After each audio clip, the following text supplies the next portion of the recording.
Alex. This is for you and anyone who served in the military. You're not alone.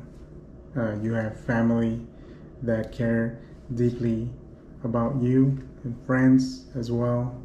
Um, many people suffer from PTSD, anxiety, and depression. Again, you're not alone. To all of you, Alex.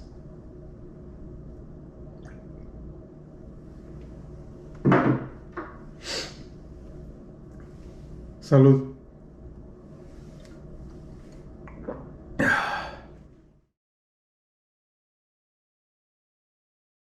On this episode, I get to know my new friend. His name is Omar, and he's one badass mother. Shut your mouth. Omar might be the only person that I know as a kid that could get away with cussing. That's because he grew up in a household where both his parents were deaf. And this would aid him into becoming quadrilingual, learning Spanish, English, ASL, and LSM. And eventually help him discuss who was going to do the dishes with his wife because she's deaf too. And that's not even the coolest thing about him. He's an amazing artist, and he was a paratrooper in the Army, the art of war, if you will. We also talk about how the Lion King is not the same thing as the Tiger King. Let's jump in.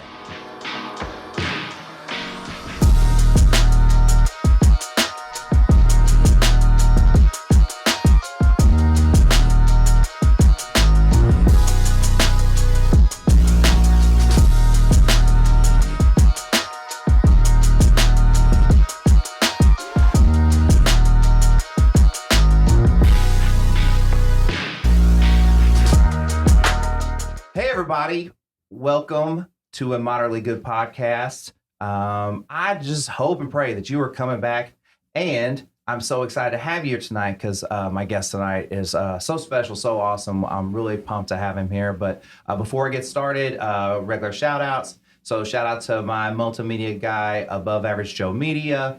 Shout out to my guy, Jaron. He has No Names Originals. It's the custom bleach and art company. Go Bubble app, that's my guy Mo. It is a detailing service like to you. They bring the detailing service to you. The Body Rebuilder, they're up there in Georgetown. I'm pretty sure it's House of Games, double check. But they're doing great stuff to keep your body all lined up and just working for you. That's what you want, right? You want your body to work for you, especially when you get older. So they're doing all that stuff, and they work with everybody. So there's nobody that's excluded. And then last but not least, my guy Whiskey Vibes, Joe's side project. You got to go and check it out. It's cool, easy to intake information about whiskey. He's got really cool pictures, and so. Yeah, I mean, you're already checking out you're already checking him out for his multimedia, then you get to see his multimedia in action. And then when you're at Whiskey Vibes, just follow them both.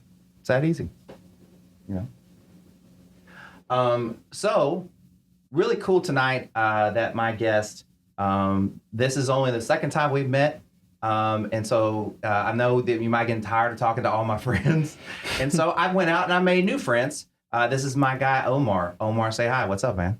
Hola, hola. Yes. Thanks for having me. Yes, absolutely. I really mean that. I'm super stoked to have you here. We've already kind of talked about it before we started. So, but before we get actually rolling into really quickly, tell them where they can find you at and tell them kind of what you do. Just a little quick background, Instagram, all that good stuff.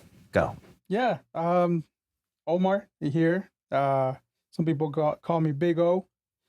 You can find me at Omar Mejia, Mejia, or you can just go omegiart@gmail.com.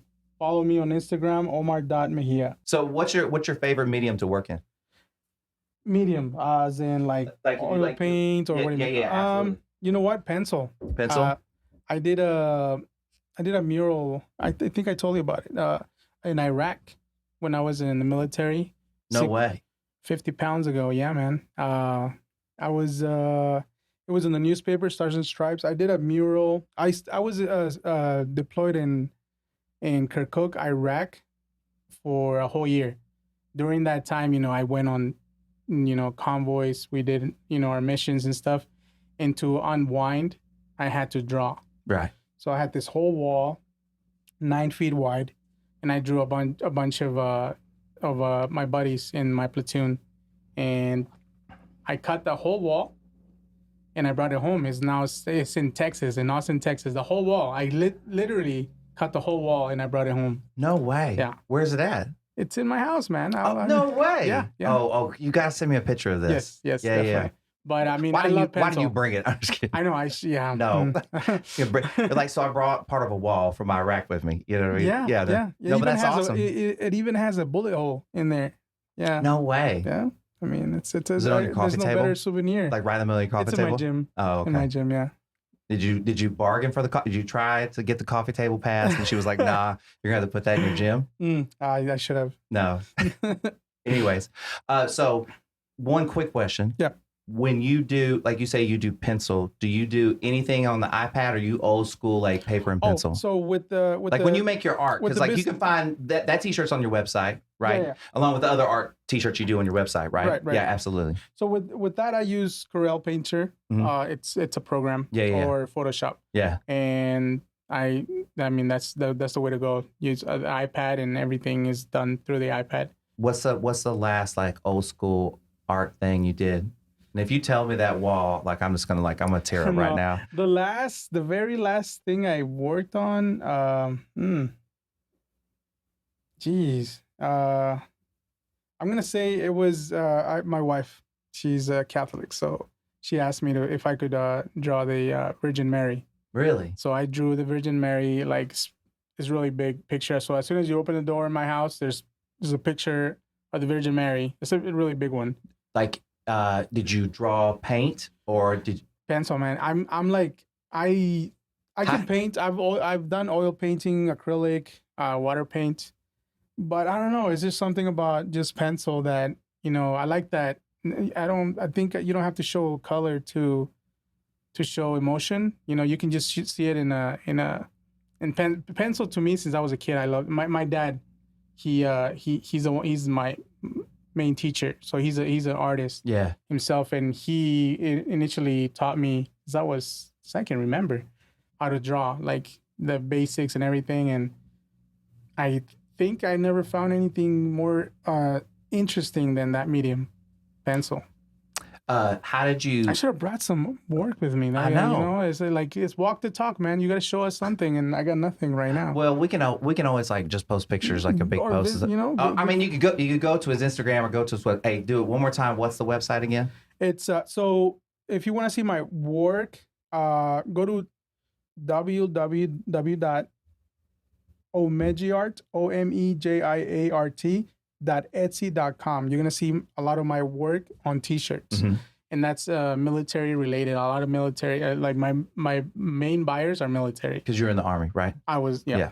And you were a paratrooper. I was a paratrooper. Okay, so we're gonna talk about that. So keep going. Just plug your stuff, and we'll come back to paratrooper. So, and then you can follow me on Instagram. Jeez, I can't. Why can't I remember?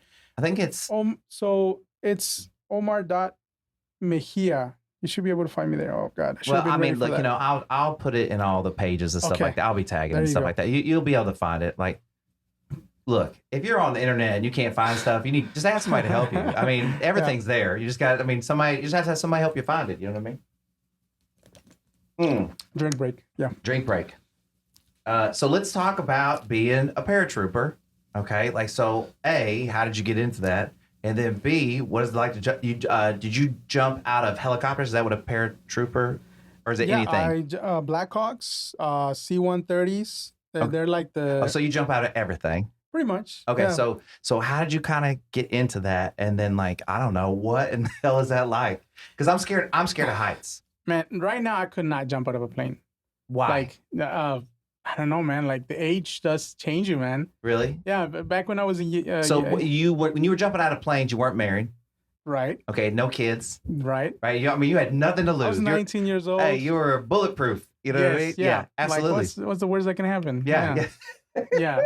All right. So, just how did you get into that, and like, how did that process happen, and then just kind of what is that like? So, it wasn't planned. I just go into the Army or be a paratrooper. To go in Both. Okay. Both. So 9/11 happens. I was 19 years old, and I mean, like everybody else, everybody was like shocked about the whole. I remember waking up, and my sister's like, get up, look at the news. Like a plane crashed in the building, and I'm like, and I'm thinking, fuck, dude, that pilot must have been so stupid to like not notice the building. I don't know, it's like, one of those how long things. has that guy been flying? Yeah, I mean, exactly. like, right into a building? Yeah, that's the first, I was like, what an idiot. So I go and watch the news, and sure enough, you see one building on smoke. Like, man, I hope they get out in time, And I'm thinking, I never crossed my mind that the building would Well, when that collapse. first building got hit, it seemed to be like an accident of sorts. Right. Like right. it like maybe more people knew stuff, but like it was kind of put out as like, oh, there's this tragic accident. Right. Until the second plane hit. Right.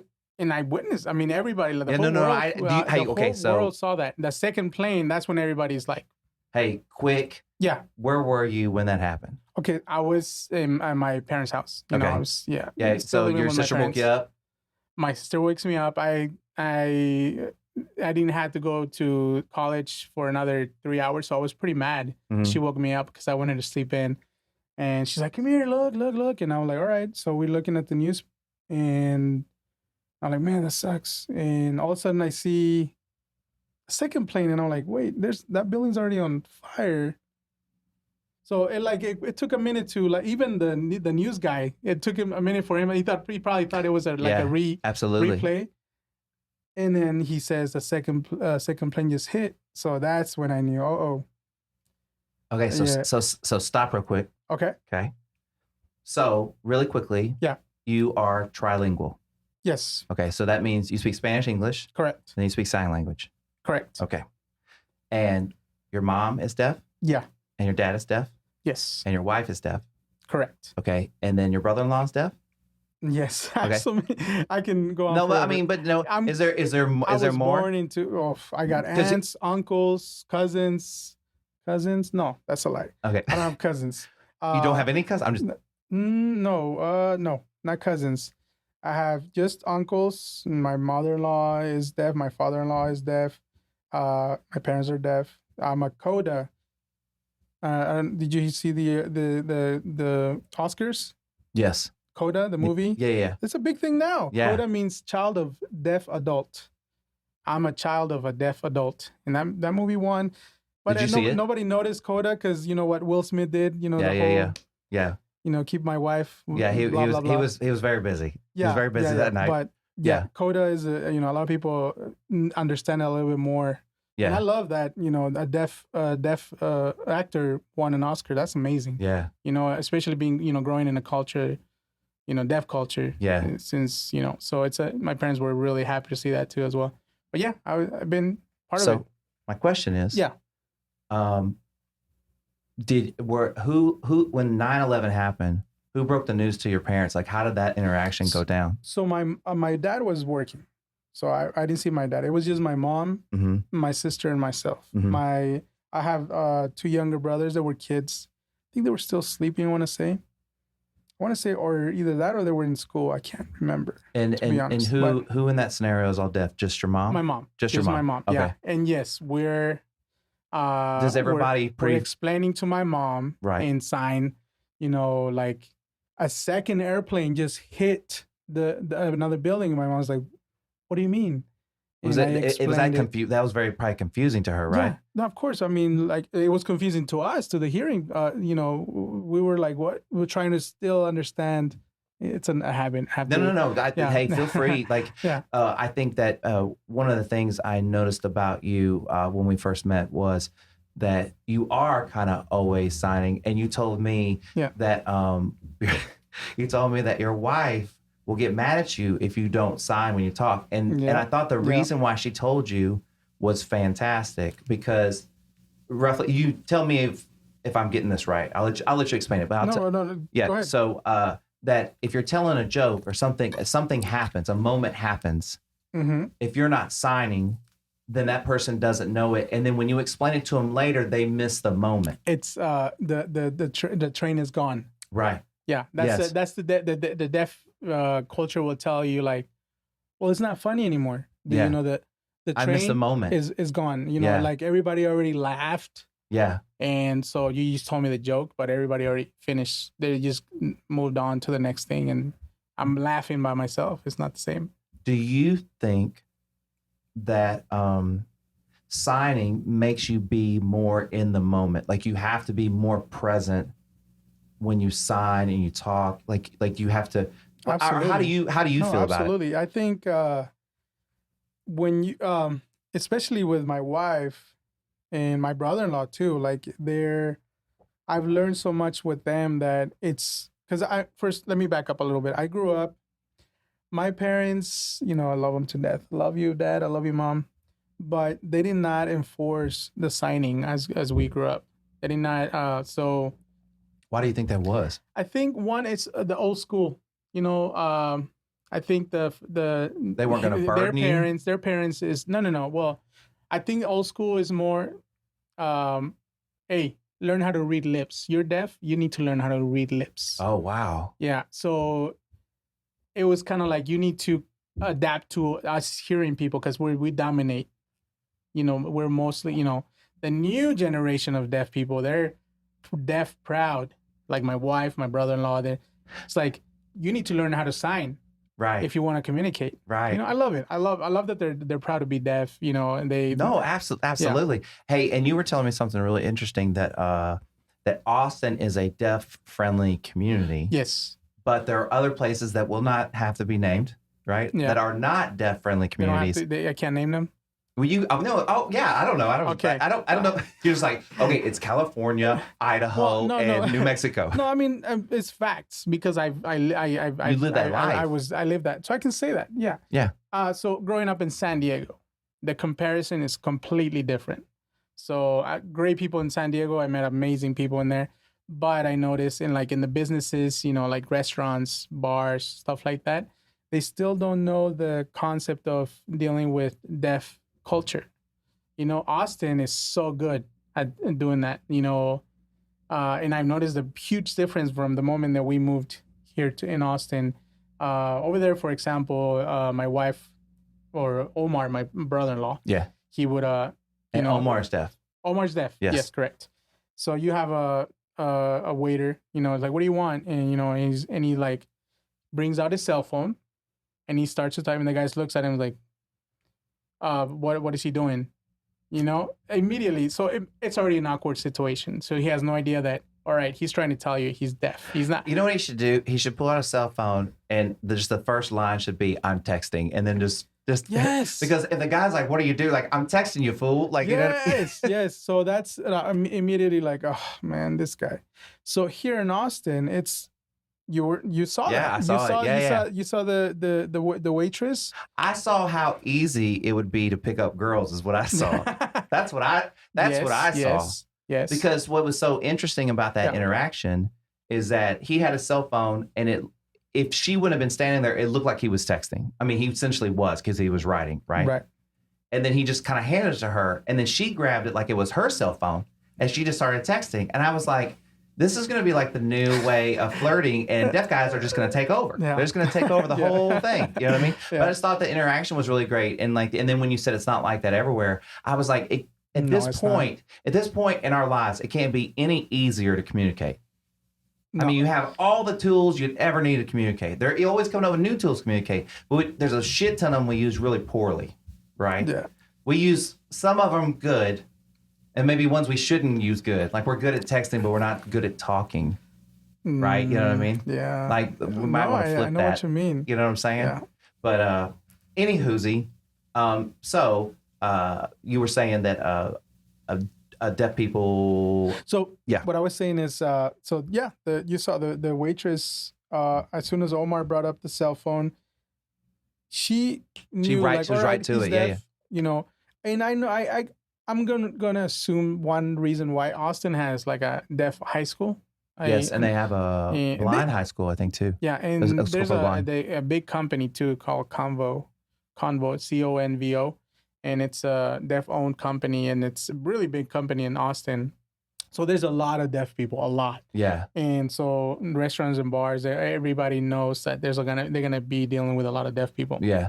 and just love it. My wife loves it. My brother-in-law loves it here, and he's very independent. Like I try to like, hey man, I I'll interpret for you. And he's like, no, I got it. Yeah. I don't need you. Yeah. And I'm like, I love that. I love that the independence. Like I love that they, again, I'm always open to helping them out and stuff, but it's a habit, with my parents growing up as a kid, I'm going to not give myself the credit. I'm going to say my older sister is the one that I think she grew up at the age of 6, because she was that girl in the store that, for example, my dad was complaining about something. Hey, tell them that did this and that. And my sister's in translating everything.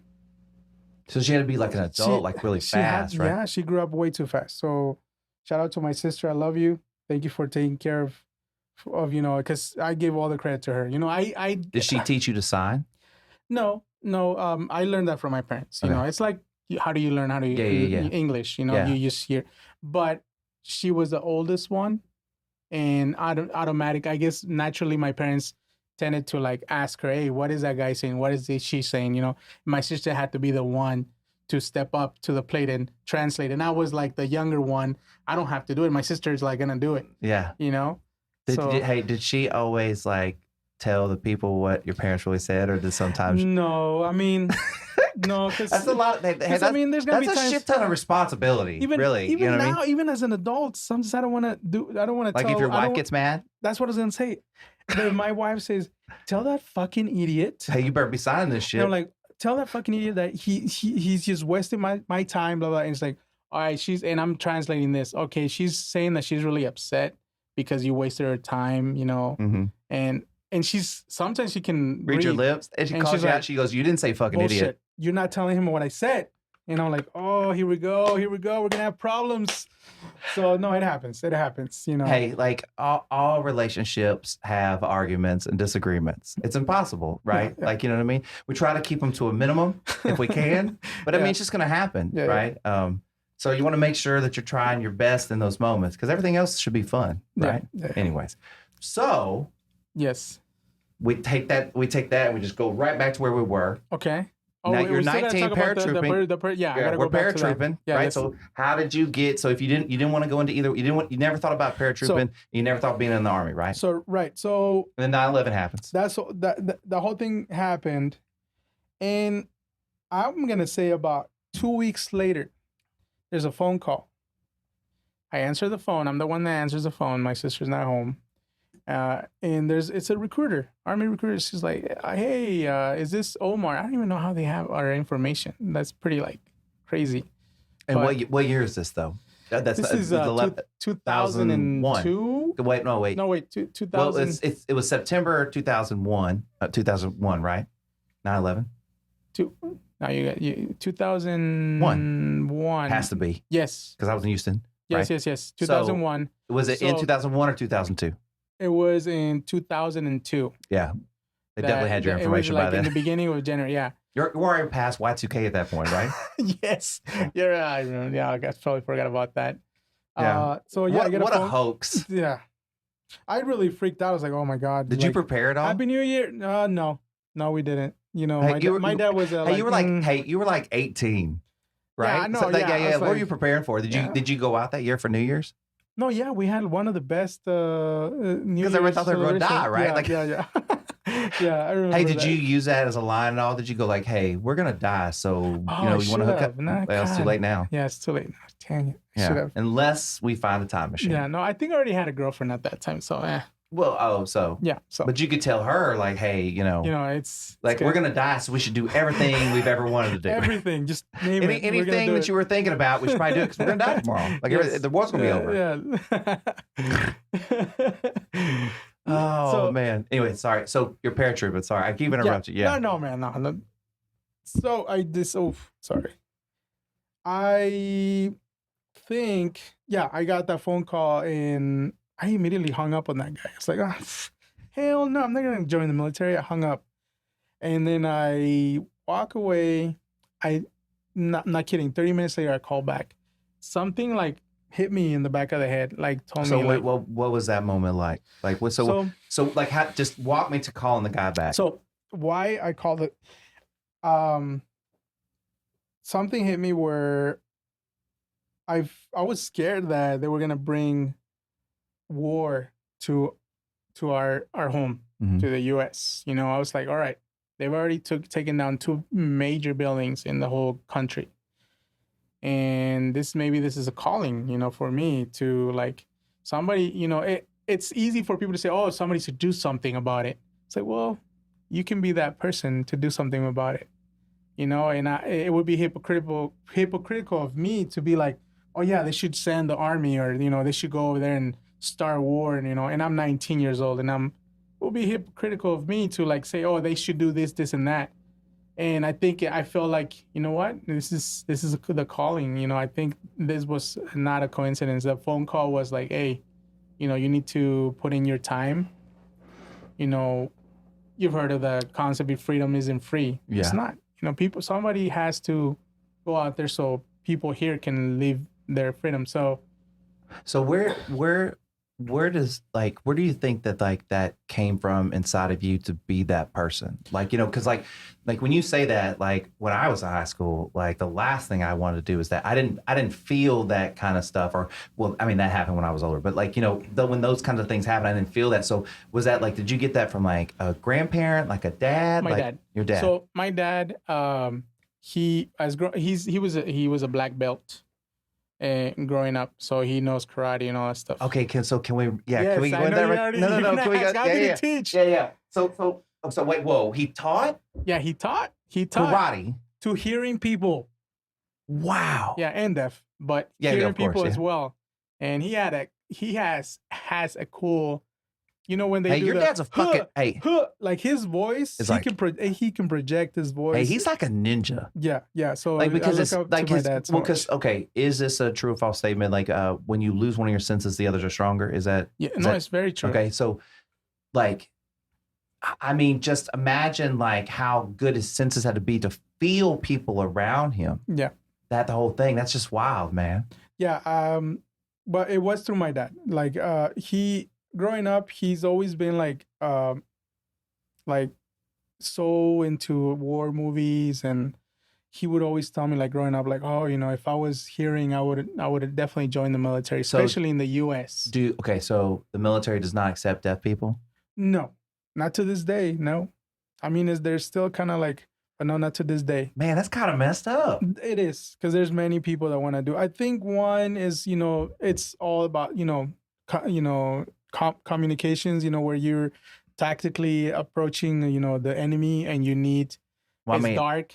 Yes, I mean, they like, you can do science. You know, you can look Right. at each other. That's a benefit, right? But if you're, you know, like at night, you know, night vision, you can only do so much. I don't know. I feel like I trust your dad out there. Yeah. Like he Me sounded like too. Oh yeah. Yeah. He could tear stuff. yeah, up. like just like the you know, that's what I was talking about. Like if you're like say I you know, I feel like just the hearing is so important in kind of combat. Like, because that's why you're saying that deaf people can't join the military, but like your dad is doing that's a form of combat. Yeah, it's hand to hand combat. You know, I don't know. Like it feels like we And need to, I always tell them, like, domestically, like, Dad, you can do so much, you know, at home. You know, Right. you can. I know I can trust my dad. But I mean, he's much older now. But like when I was a kid, I mean, you see him, and I was like, oh, so nobody's gonna mess he with this guy. modeled that for you. Yeah. Oh yeah, Right. for sure. But he always mentioned like, if I was hearing, I would have joined the military and defend my country. I would. Did that happen? But the funny thing is, when I told him that I was joining He the didn't want you to military, go? he was not happy. Really? Yeah. I mean,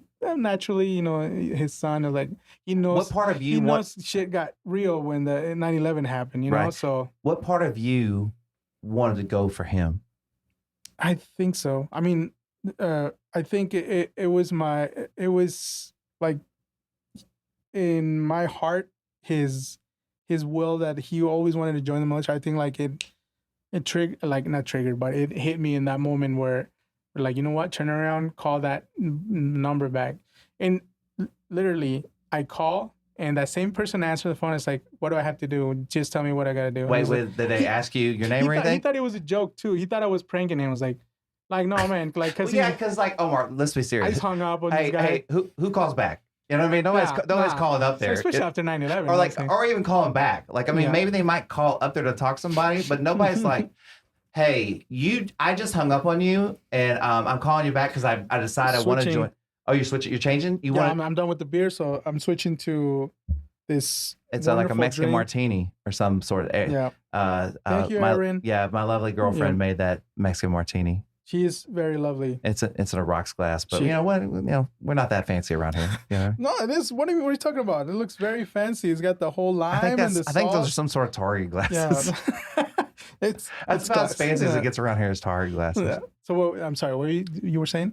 No. What we were getting to, but I keep derailing us. Is that so you decide to go into the military? Your dad doesn't approve. Well, he didn't say. He just wasn't very happy about it. He was like, "Are you sure? Are you sure you want to do this?" And I'm like, "Yeah." And I was like, kind of like, "Really?" You were confused, right? Really, Dad? Like, come on, man.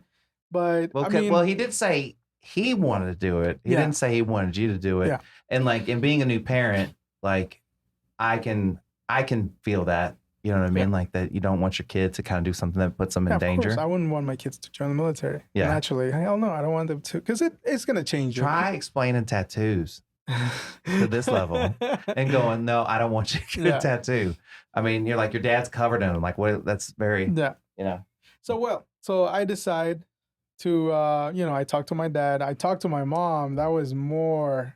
Was she more upset? Oh, of course. She was crying. She was begging me, don't do it. You don't need to prove anything. Don't. I'm like, Mom, you're going to die. She said, you're going to die. She didn't say you might die. You're going to die.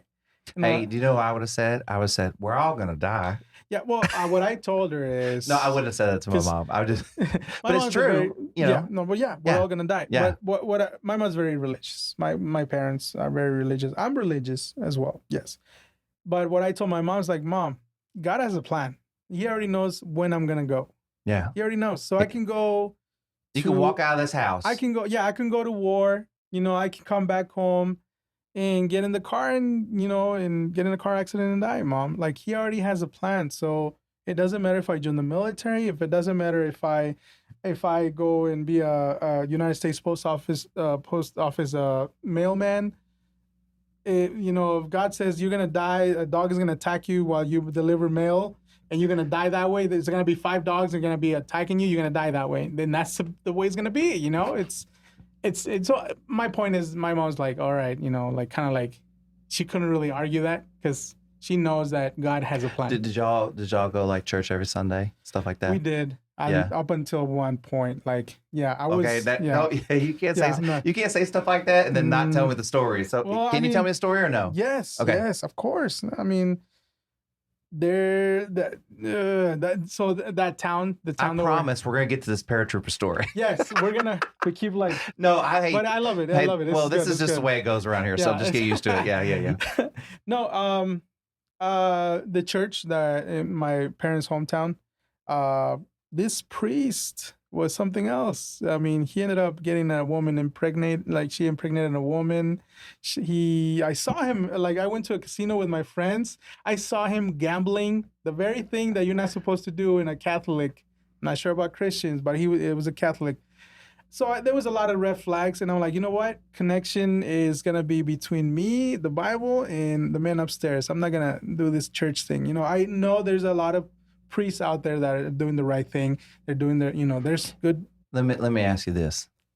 Is there a bad place to pray? No. Absolutely not. So you could do that in a church. You could do that at your house. Yes. Exactly. Do it in the backyard. You can do it on a bench. Yeah. You can do it in a box with a box and green eggs and ham or whatever. Like in the battlefield. No. So now maybe we can finally get to the paratrooper. So okay. Yeah. So you join the military. Yes. And then, so how's that go? Were you ready? Were you ready for what happened? You were asking about why Airborne. No. But I want to really quickly, like, what was your expectations going to the military, and then what happened? Oh, I mean, I already knew there was. Were you ready? I think I was. I think so. I grew up always expecting the worst. Because, I mean, growing up with deaf parents in Mexico was not easy.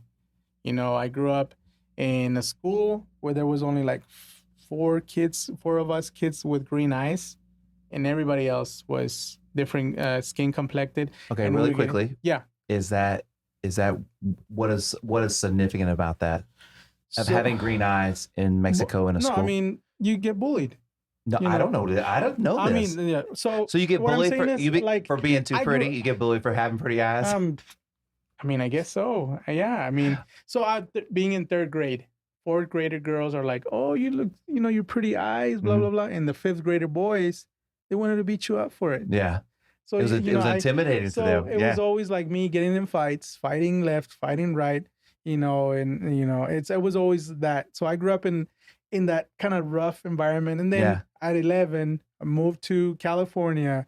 No idea what gangs were. They didn't the whole, you know, sureños, norteños, you know, the gangs in the U.S. You know, Okay. that doesn't exist. Did not exist in Mexico back then. does it now? Yeah, it does now.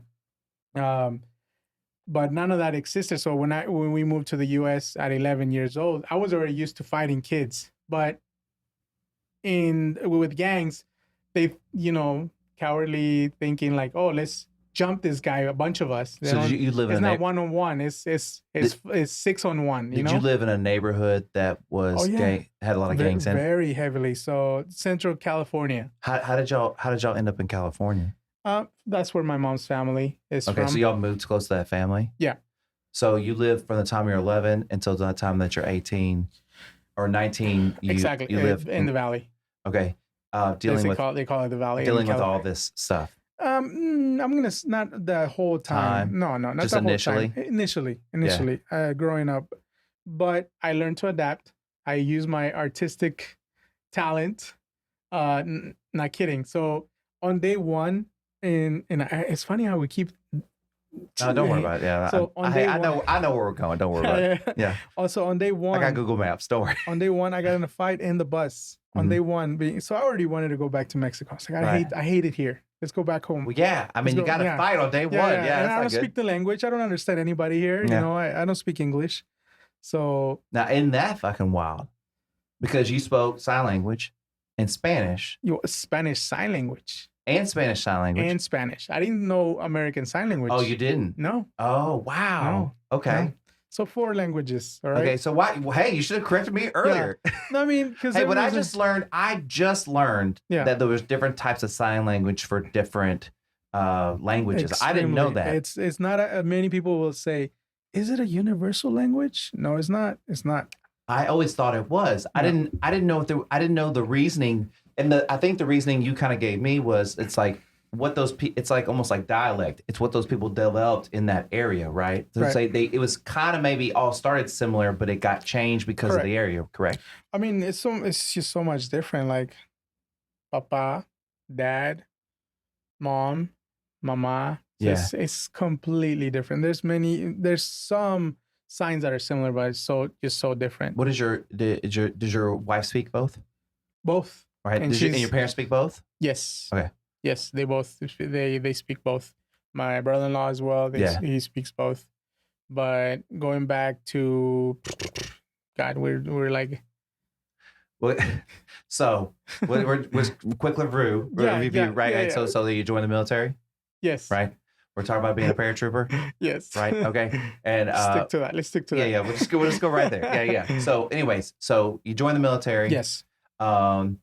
and you were getting bullied because you moved to California, but I just remember what I was okay. going You to say. go then. You go. We're going back to that. Okay. Okay. So they want to get in a fight. And I was about to get jumped.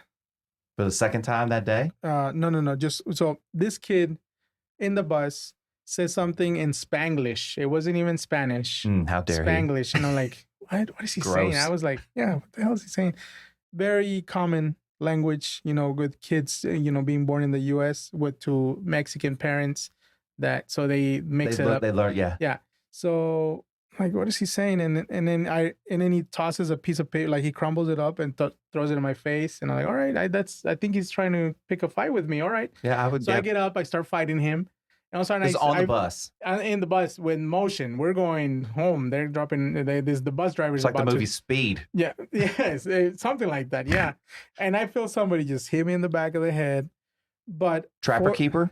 It was just another. Do you know what a Trapper Keeper is? Nah. It was that there was like that folder that like had the flap over. It's really old people know what I'm talking about. Yes, like, and they would have like designs on the outside, like or whatever. Anyways, so you get hit in the back of the head. Somebody, what they hit you with?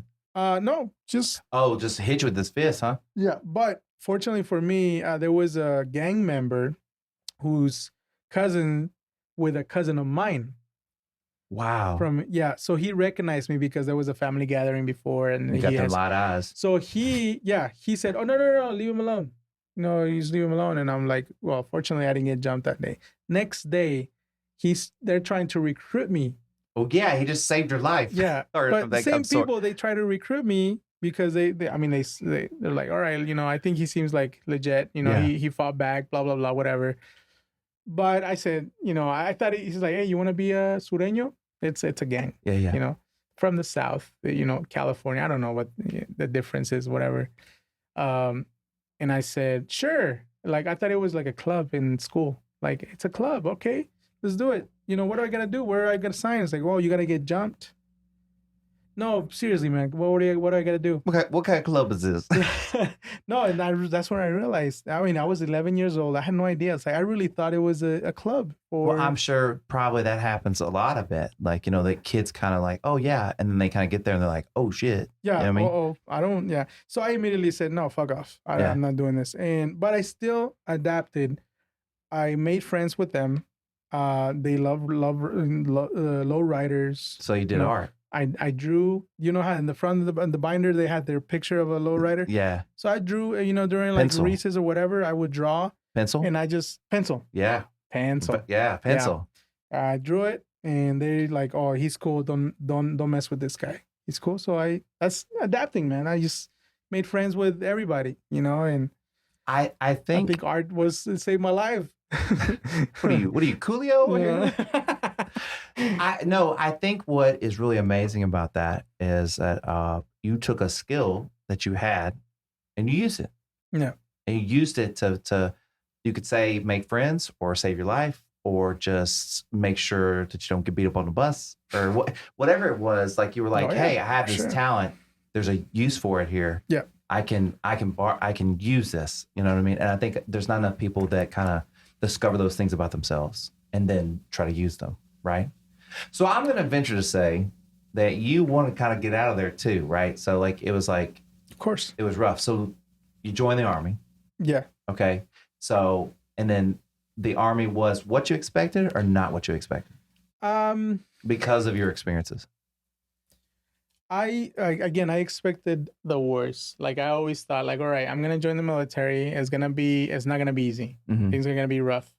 I could tell. I mean, from the get-go in basic training, I could tell that the people that were getting emotionally affected by it. I mean, simple things as the drill sergeant yelling at your face. You could tell like emotionally they were getting like blown away. Yeah. And me, I was just like, man, this guy's spit in my face, like, oh God, yes, sir, okay, yes, sir, roger that, and drill sergeant at the time, drill sergeant, but it was just I was more annoyed about the spitting than like me being emotionally affected by it.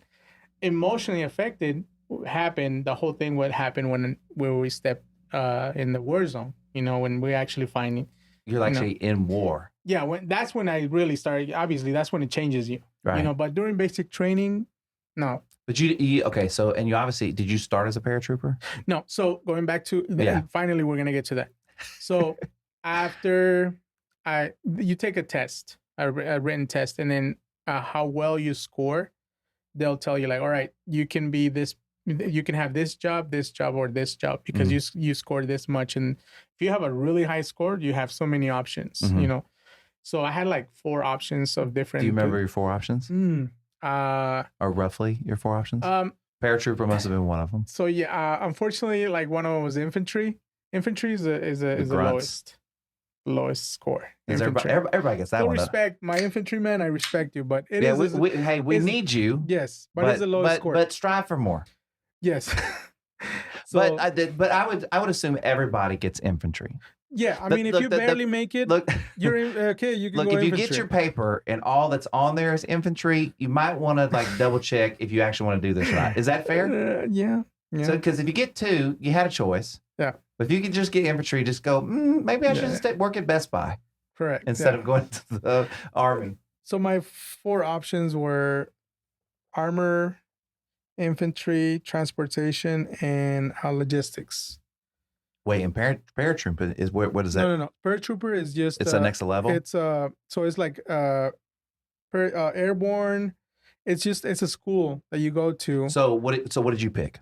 So I picked logistics, but I'm going to tell you why. Yeah. So I sat down and said, all right, so you scored this much, and these are the 4 jobs that you can get. Transportation, you're transporting, you're driving a lot. Right. You're always on the road, driving, you have a gunner next to you, blah, blah, blah. Infantry, we know what it is. Armor, you deal with weapons, you issue them out. In logistics, it's supply. Right. Supply you, but you also deal with weapons. Mm-hmm. So I was like, well, I want to kind of, if it's a general, I can do different. I wasn't sure yet, but then the guy said, okay, but here's the thing. Right now we need logistics in Italy. I'm like, okay, continue. In Italy, I'm like, you already got I'm interested. Yeah. So, but to go to Italy, it's an airborne unit. Okay. So if you want, we need a logistics, but you need to be airborne to go to Italy. So now I'm like, airborne, what does that mean? I have no idea what the hell. Airborne. I sounds like you get in a plane and you're like, you're going to fly in a private jet everywhere. Yeah, like, I'm in. Let's do it. Yeah. You jump out of planes and like, oh, I was kind of like, all right, jump out. It's kind of cool. Are you scared of heights?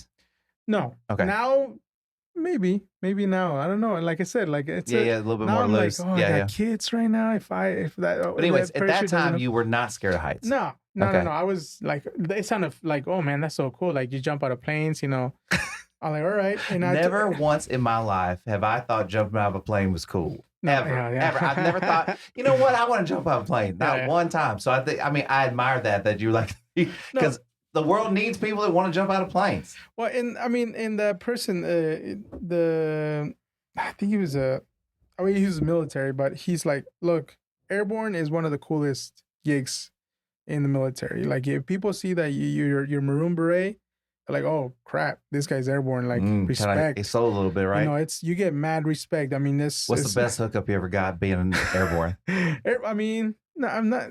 I think it was just being in Italy. I mean, speak Spanish. That was a huge. Okay, why though? Is there a lot of Spanish speaking people in Italy, or is it just attractive? It was. No, I think it was just because it's relatable. The language is like. Are they similar? Yeah, very similar. So I was able to learn Italian in 4 months. Man. I was very motivated by the ladies. You run around with this like olive skin, these light eyes. You speak like Italian. Yeah. Did you? I learned it really quick. I mean, I remember. You basically could have been Italian. They love the. I mean, Airborne, right? I mean, not necessarily. The Italians don't know the difference. But did you get hooked up being Airborne in Italy? Hooked up in the in military like No. Like if you go to a restaurant, they give you like free bagels. Not in Italy. Oh no. So what's the best hookup in the States? Okay, well, so what's the best hookup you ever got in the States? Like a free meal? Like what have you gotten? Free meal. Yeah, free meal. And I got pulled over one time. You got out of it? I had no driver's license, nothing. All right. I was 20 years old, I want to say. And yeah, I got pulled over, and the officer's like, you're driving a little fast. You have your driver's license? Like, I don't. I'm here on vacation. I just came back from Iraq. My berets in the passenger seat. Fortunately for me, I had my military ID, so I immediately took out my military. This is the. I have a. That's the only ID I got. I have a license to drive Humvees and in 5 tons in the military. It. Yeah. And he's like, all right, man, thank you for your service. Right, go straight home. All right, go straight home. No, that's very nice. Don't be. If you don't have a license, you can't be driving. All right, just go home. All right, yes, sir. Thank you. went straight home. Okay, so definitely you should not sign this part, even though your wife always tells you to sign. Did you ever meet girls because you were airborne? Was that attractive to women Oh at the yeah, time? of course, Yeah. of course. We don't have to go any more I was into it. lean and mean. And Yeah, we everything. don't have to of go course. any more into it. Dude, Yeah. I mean, like you were 19, 20 at this point, right? How old are you? Yeah, 20. I mean, I joined. I was 19 when I joined, but it was a day after Valentine's. I remember it was the 15th. Valentine's on the 14th. Mm-hmm. Yeah, the 15th of February. Yes. So actually, last February was the what is it? 10 years? Not 10 years. 20 years. Yeah. 10 years. Oh my God. I wish. Yeah. No, 20 years. 20 years. Yeah. Time goes fast. Yeah. Especially as you get older, right? Yeah. Yeah. Okay. So you have to join the Airborne to do logistics. So I had to go through Airborne school. They said there's a bonus, $5,000 bonus. That sounded like a lot. Back then it was like 5,000. Hey, wow. these guys at every corner are just pulling you deeper and deeper. So sign me up. Yeah. So, but I mean, what motivated it wasn't really the 5,000. It was Italy. Yeah. I was like, Italy. Oh my God. Like I get to go to Italy I was there for 4 years. So it was amazing. I mean, I had an amazing time. I met the greatest people. I had good chain of command, and it was the best. So, well, based on where you've been so far, which is Mexico, and then basically moving to a really bad neighborhood in California, Italy probably sounded really great. You know what I mean? Yeah. Like you were just like Italy. It's like something out of a movie, right? Yeah. Okay. So, do you know how many jumps you make? How many jumps do you have to make before you're certified? Oh, how do they like? I have so many questions. Like, what is it like to jump? I'm asking myself. I think it was 5 jumps. What was it like to jump out the first time? You know what? The first time, you blacked out. No. I was a little. I'm gonna tell you when I really freaked out. Okay. It was a night jump. Oh, your first night jump? Yeah, it was training time. So the first jump. So explain your first jump, and I want to know what a night jump is like. Okay, I'm gonna tell you because there's a story. Move your mic in just a little bit. Yeah, sure. Yeah, there. Yeah. Okay. So the first jump, it was during the day. It's the first one, so you're gonna be a little bit nervous and stuff. What's the highest you'd ever been before that? Like a roller coaster, Ferris wheel? Yeah. Like outside, you've probably been in a plane before. You've been in a plane before. Oh yeah, but I'm gonna say you didn't jump out of a plane before. Yeah. No. I mean that's the most extreme level of anything. Like really. What was your thought? Do you remember what your thought was right before you jumped that first time? I just remember like when it was a C-130. C-130s are very loud because they got the propellers. Are they the ones the big ones and the big two on the outside? Yeah, like what you see in Con Air. The C-17 is just the engine, like the normal like airplanes have. Yeah. That's a quieter one. Yeah, but the C-130 they're loud. Are you jumping out the back or the side? The side. Okay. Yeah. But yeah, I think it was just like it was going and like the whole sound and everybody just kind of like quiet, like, and that made it worse because wait. So everybody in there's never jumped before, right? Yeah, everybody there is airborne school, so we're all like everybody's trying. Hey, did anybody in there like freak out or? Yeah. Of course they did. And you know what? The instructors they said if you freeze in the door, we're gonna kick you out. So you might as well jump. We're gonna kick you out. And you try to test us. You think you were bullshitting you. You go ahead and stop at the. Just try it. Just do it. Yeah. And I was like, oh, I don't want to be that guy. So did anybody stop? I heard that there was. I didn't see in front of me. That's what they tell everybody. There was a point where you go and like they, you see a red light when that, you stand up, you get ready, you check your buddy's equipment, like, all right, you're good. The buddy behind you checks your equipment. Okay, you're good. Oh. You tap everybody, boom, boom, boom, boom, boom, and then the guy in the front says, good to go, Sarge, and then he says, get, stand by. The red light turns green. Green means go, and it's like, all right, go. And then you like walk, everybody's starting to like walk and, and they start to jump out. And all of a sudden, sometimes you feel like you have to stop. When you have to stop, it's because somebody in the front hesitated. So Because it's like on a kind of assembly line, like everybody's walking. it's going at a pace. Yeah. So it's like dump, boom, dump, boom, Yes, dump, boom. exactly. So what do you feel like? Yeah, so you're going, and I remember like I think I was more the very first one, the very first jump. I was more scared when the plane was when the light was when he said stand everybody stand up. So when the instructor will say 2 minutes, 2 minutes. That's when you're like, oh shit, it's about to go down. Yes. So and he says, stand up. He does a sign, stand up. So everybody stands up. And that's when you're like, holy shit, you're trying to make sure everything's good. You know, your hook is on there, everything's okay. That's when I started like kind of a little bit freaking out. Like, all right, this is gonna happen. It's gonna happen.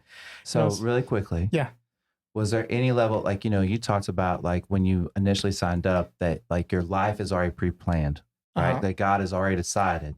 Yeah. Was there any part of you that thought in that moment, like my life is pre-decided. If I'm supposed to die jumping out of this plane, I'm gonna die jumping out of this plane. Or were you just so like hyped up, like you weren't even thinking about that? No, I didn't.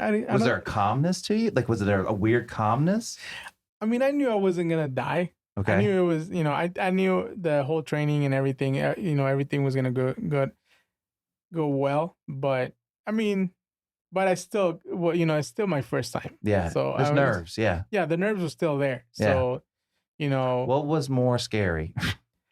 The first time you jumped out of the plane or the first time you had sex? I've never been asked that question. No, the first time I jumped. Yeah. It's gotta be, right? Yeah. I think that yeah, I'm going to say that. I'm going to stick to that. Yeah. No, now the night jump. That's where I think everybody, it was a windy night. Okay. too. So what was that night like? Tell that story real quick. Okay. So the night jump, it was a little windy. So that was already like everybody, I remember like they were suggesting to the commander, we're like, hey, you might want to like push it to the next day because it's a little windy. And the commander said, no, we're doing this tonight. We're going to jump tonight. And so the instructors is like, all right, we're jumping tonight. That's what, that's what the chain of command is saying. We're going to jump. So everybody's like, oh God, it's a little windy. When it's windy, your chute goes different directions. So I'm going to take your word on it. Yeah. So, and it's night jump. It's our first night jump. So we're like, oh God, this is gonna. So where is the comfort of being able to see? Like, so I'm assuming when you're making these jumps that you can see the ground, right? Mm-hmm. So what is comforting about seeing the ground versus like not being able to see anything at all? Well, that night, I do remember it very, very, very well. So, it was windy, but it was clear skies. So what does that mean? Like the moonlight. So you can see kind of. Thanks to the moon. Okay, so like you can see something. Yeah. Okay. Yeah, you can still see. Like the trees. That night, I could see. You know how there's like a line of ducks flying like like an arrow. Kinda? Yeah. But you see that below you. God dang. And the moonlight. It hits. You can see that just with the moonlight hits their bodies, and then the way they're flying. I mean, you can. I remember even seeing one duck looking up, like, "What the hell's that?" Yeah. Me, going down the parachute, but it's one of the views that nobody's ever gonna, can really, other than the paratroopers or skydivers, can Right. understand. But it's an absolute, mind blown, it's a beautiful sight to see. It's probably very similar to when astronauts like describe like what the Earth looks like from space. It was an amazing sight to see, but I mean, it was still a windy night. But what I remember very, very visually about it was when this one was a C-17. It's a bigger airplane. Right. The engines it's a little quieter. But they piled the whole airborne school into that one plane. So your first jump is just with your group or class or like, what is that called? Like when you made that first day jump, did you jump with the whole school? No, so You jump with the just one with the your- C-130, I think it was 2 or 3 groups, separate groups that jumped in, and they got in the plane, and the first group, second group, third group, But then in the next But plane, it's it was everybody. everybody. Okay. So it's more like, whoa, this is like, it's going to be like a kind of like a, they call it mass jump. Why do they? Is there a reason why they use everybody? I guess Like, is there a reason why they do everybody no, at I night? think it's just based on the aircraft. Okay. I'm like that this. they're using. Yeah. Okay, So got the C-130 is smaller aircraft, so less people. The C-17 can hold a lot of soldiers. Yeah. So it was able to fit all of us in there. So we get on the C-17, we fly up, but what I remember so much about that night was I had to, the guy in front of me. So there's this thing when you jump out of the plane, you say 1,000, 2,000, 3,000, and by the 4,000, your chute better have opened, because it's a hook. It's not like skydiving. It's like you're hooked up to like and it pulls out in the parachute as you jump. So it's like an automatic pull open kind of thing. You don't like pull nothing. Yeah. So you jump and it opens the chute like about 4 seconds, 3 to 4 seconds as you go down. Then it opens and then you right. So, but you have to count because if that doesn't work, you have your reserve. Pull emergency chute. The reserve, yeah. So we trained every day. You know, we trained to count 1,000, 2,000, 3,000, 4,000 as we already exiting the aircraft. So the guy in front of me, as with green light, go, we're going, and I'm like, all right, you jump, you count, do the 1,000, 2,000, 3,000. You know, I'm practicing that in my head before we jump. It's in there at that point, right? So the guy in front of me, as he jumps out, is, you know how you have a fly in the car? Yeah. You know, you like open the window and the fly is like, whew. Yeah. Well, this guy, I look up and the guy, instead of like, I hear him screaming, but the scream sound like, ah, because he like, he was freaking out. So he jumped out screaming. But I only heard the scream because he went so fast. Yeah, it was like, ah. So it sounded so funny to me, like, because I know that he jumped out, and instead of counting 1,000, 2,000, he started screaming. He jumped out. He was probably like, ah. Yeah. So all the way out until the chute opened. But it happened so fast. It was like, whoop, like that. So I heard him scream. So I forgot to count. No way. So I jumped out laughing. Instead of counting, I was laughing. I was like, wow, I heard, so finally the chute opens and everything, and I see him. He's a good distance, but he can hear me, like, if I yell loud enough. And I fucking heard you scream like a little bitch, and he like, fuck you, man. Hey, so explain to people, I'm gonna go on a limb. It's very quiet, right? Yeah. Like people expect it to be like a lot of noise and like stuff like that. It's like you can hear almost a pin drop up there, right? I mean, you hear the airplane leaving, right. You see him like just fading. But like out, once and then it becomes dead silent, right? Dead silent, yeah. Silent. And that's when the whole ducks, I look down, I'm like, wow, that's amazing. And I see like the parachutes. You can see the moonlight hitting the top of the parachutes. Yeah. And, it's just like, wow, that's a sight. And all of a sudden you see the ground getting closer way fast, and you're like, oh. Ooh. And then the wind is like moving you around, and you're like, oh.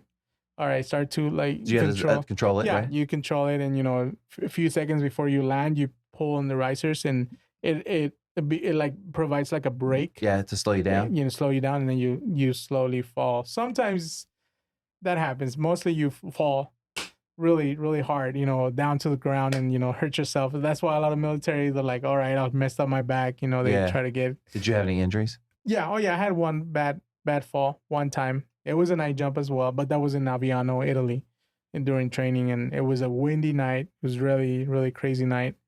And I mean, I try to it was just kind of happens. Like there wasn't much you could have done. No, there's nothing you can. When it's really windy, it's really hard to, because you can slow yourself down, but the wind like all of a sudden decides to hit you hard before you land, and your body goes all the way up, and then you land really bad into the ground. So yeah, I remember just laying down, I don't know, for about 2-3 minutes, just like, all right, I'm just gonna try to move my body. Like, okay, yep, something happened there.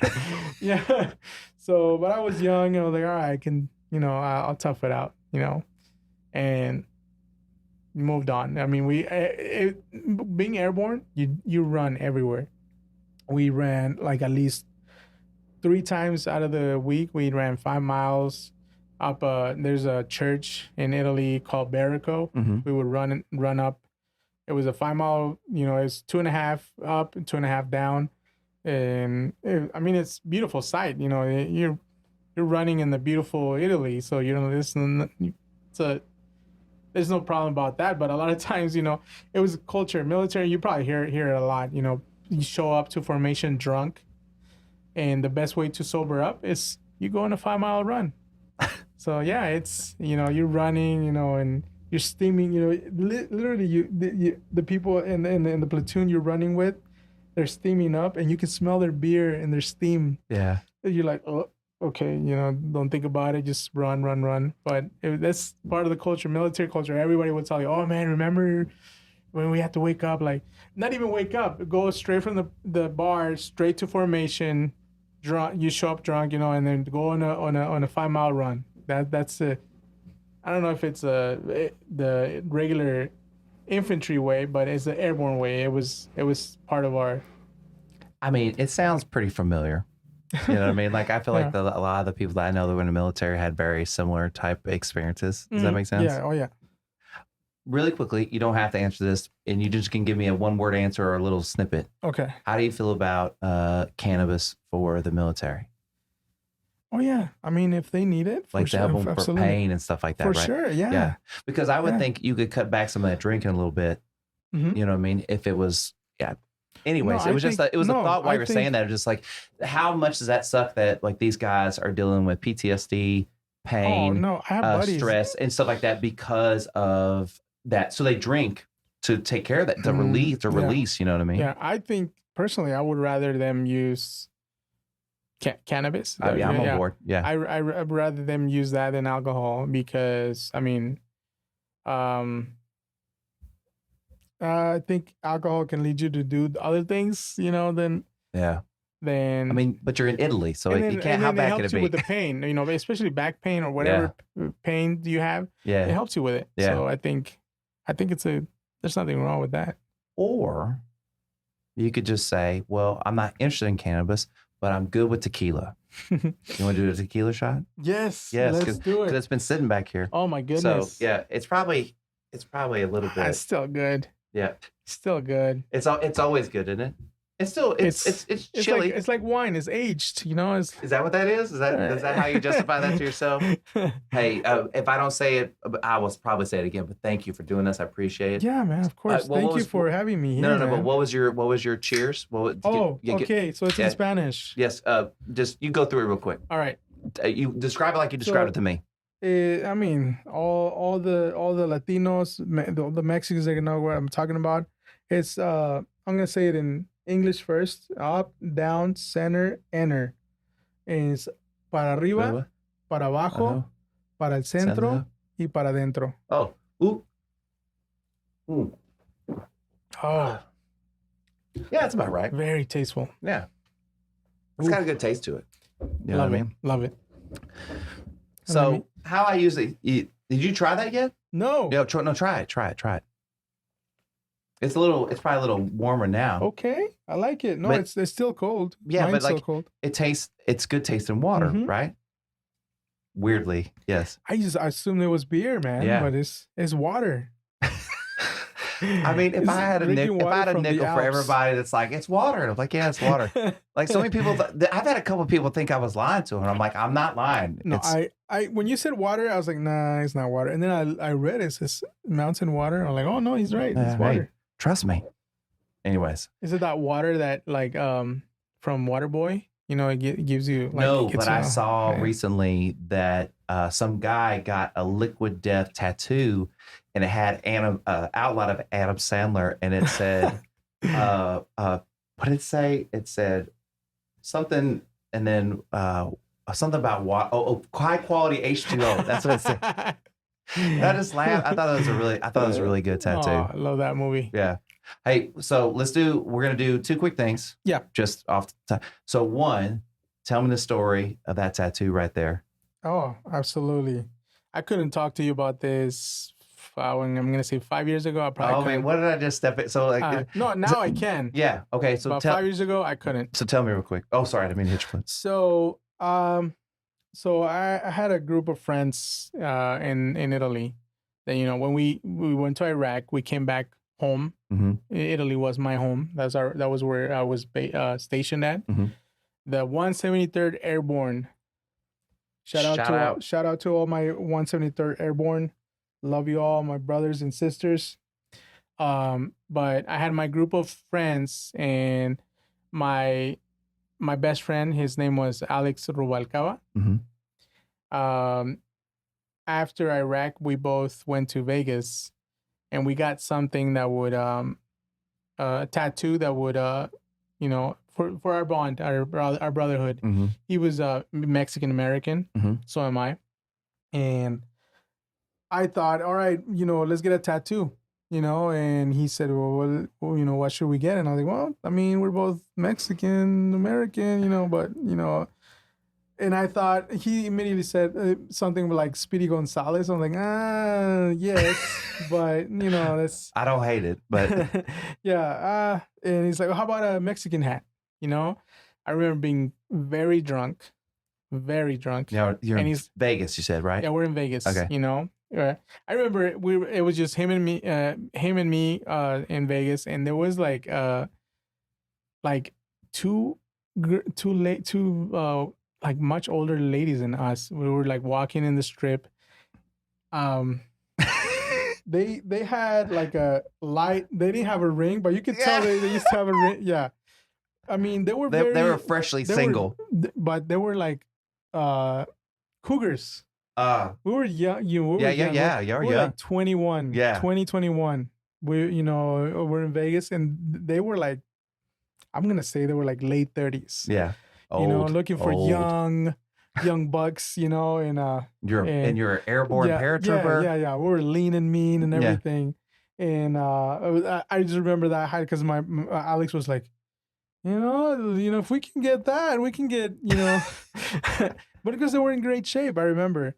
But going back to the tattoo, yes. I'm gonna it's like I said, it's a regular occurrence around here. But he's like, hey, let's get a tattoo, something that that can be very meaningful for us. And I remember just grabbing a piece of paper. We went to a tattoo artist, and I drew it just like that. And I showed it to him. I was like, what do you think? And he's like, let's do it.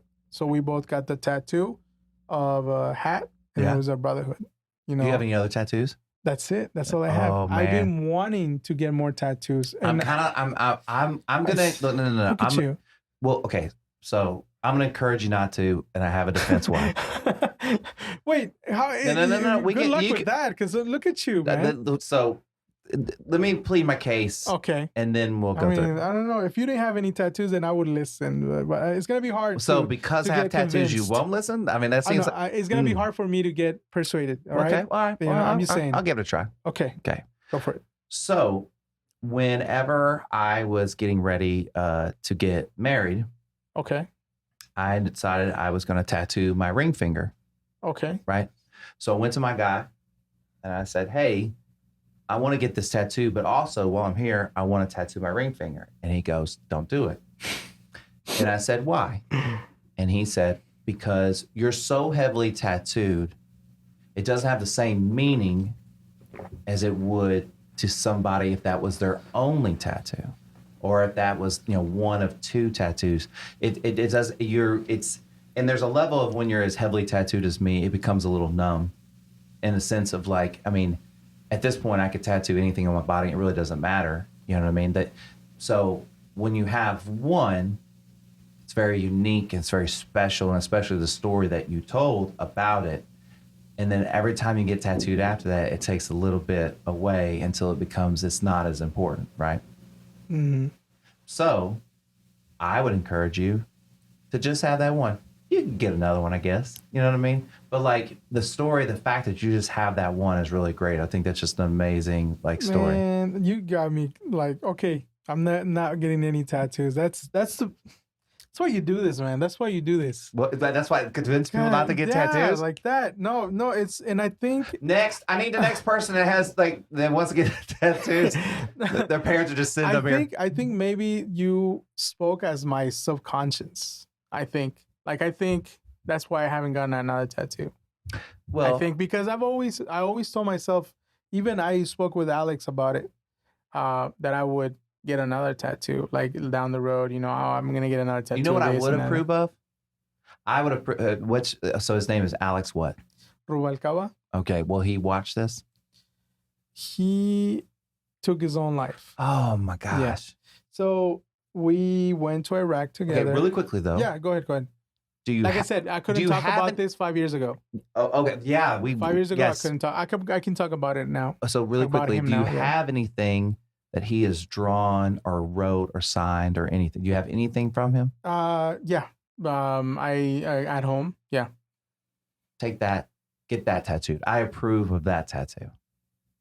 Something he did, tattoo something that he did on you. I think he did more. I mean, he emailed me. I have one email that I saved that he said. I'd be kind of dope just get a full email on your back. But I think I think I would have. Maybe. I think I would have that's good. I would have a tattoo of what he wrote to my parents. Yeah. Because he gave my parents. Or just maybe a small line out of it. Or just something he said that was significant. A little paragraph that he wrote to my parents. He gave them like a ceramic plate with like art on it. It's like from an artist from Mexico. He painted this, and it's very nice. Maybe get that image. But in the back of the ceramic, he wrote my parents thank you for it's in his handwriting for giving me a brother that I never had. Yeah. And but in his own writing. His signature's on there. Yeah, but I think see, you persuaded me not to get a tattoo. Now you persuaded me to get a tattoo. Make up your mind, man. I mean, come on. No, I'm just throwing out ideas. All right, but I might get a tattoo of that. All right. Yes. But no, I think I would get a tattoo because I loved that he wrote that to my parents. Like he said in that thought, he said, thank you for putting him in my direction, the brother I never had. And he wrote it with his own writing. So, and my mom has it in their house. So it's something that I think I would probably put.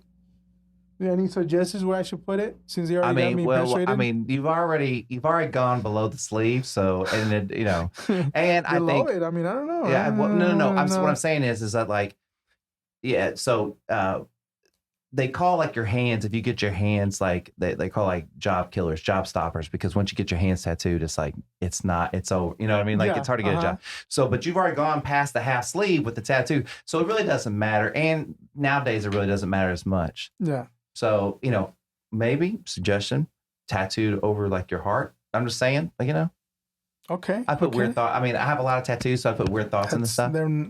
Shoulder would be good, like the Karen, like brotherhood kind of thing. I don't know.